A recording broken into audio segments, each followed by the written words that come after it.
Episódio 1. A Teogonia.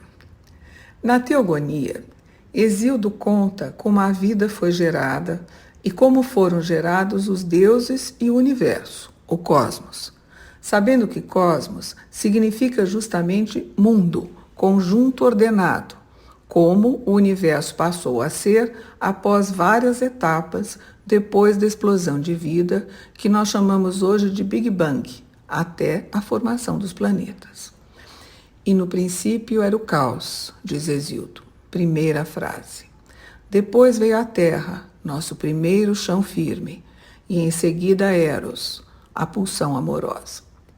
3 forças elementares puras, indestrutíveis e por isso sempre presentes: o princípio masculino, o feminino e o neutro, que une os 2 outros. Ou, se preferirmos, o impulso caótico, o de geração de vida e o sexual. Os gregos conheciam vários relatos de origem do mundo. Esse tipo de relato, esses mitos, são chamados de cosmogônicos, porque falam da gênese do mundo. Gônicos, cosmos, cosmogônicos. Não se trata de criação, mas de geração. E quem diz geração, diz natureza, geração espontânea. Forças naturais que, por imanência, ou seja, de dentro para fora, fizeram brotar a vida em todas as suas formas. Ora, Hesíodo é um narrador que conta a história de seus deuses, lembrando que para todos os povos antigos, os deuses eram muitos e cada povo tinha os seus. Só com o monoteísmo judaico-cristão é que apareceu a noção de uma divindade única. Hesíodo canta em versos os seus próprios deuses, porque isso dá a ele autoridade. Ele sabe do que está falando e compõe um hino à sua glória.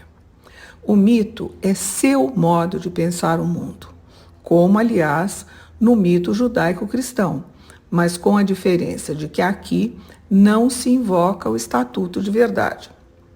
Os gregos não têm a menor pretensão de que seus deuses sejam os únicos verdadeiros. Só são os deuses deles, os valores que os representam. Valores que são transmitidos porque devem se conservar, para que a memória daquela civilização não se perca.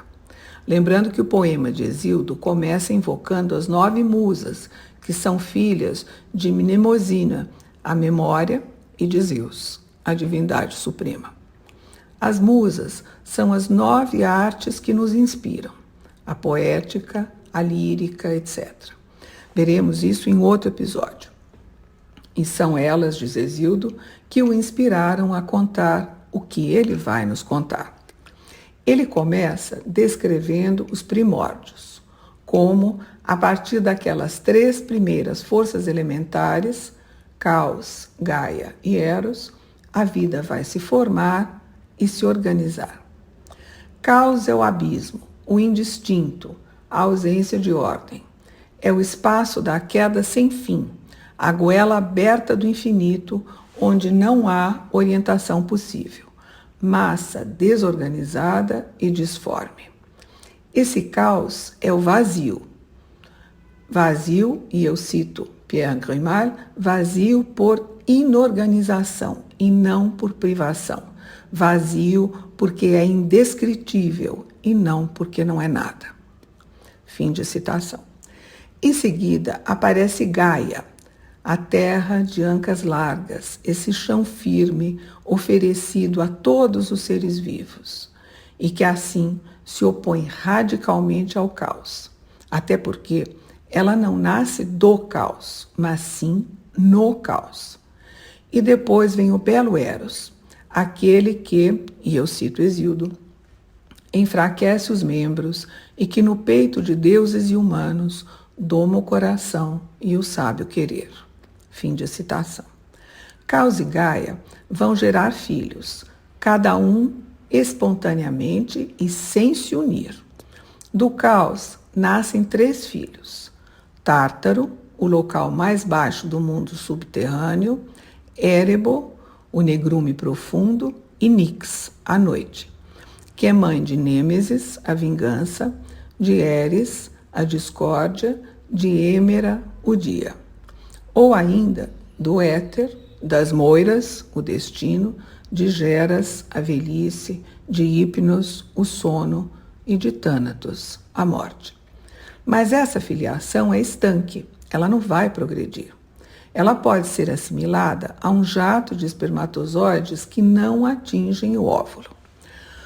Quanto a Gaia, na primeira leva de filhos, ela arranca do próprio ventre Urano, o céu estrelado, Ponto, a onda do mar, e os Urais, as montanhas e os montes.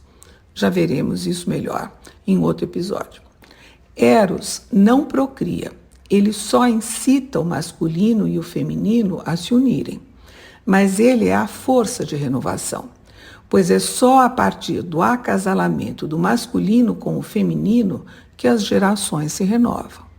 Então, quem vai gerar uma prole imensa é a Terra. São produções espontâneas, todas frutíferas, porque oriundas do princípio feminino. Gaia vai se unir a seus 3 primeiros filhos e gerar mais descendência. Mas será com Urano, o céu, que ela vai produzir mais. Como tudo na Grécia é 3 ou múltiplo de 3, com Urano serão 3 levas de filhos. Os titãs, que são 12, os ciclopes, que são 3, e os hecatônquiros, que são 3. Nós veremos isso de perto no próximo episódio, quando nós vamos descobrir como nós, humanos, somos frutos da Terra.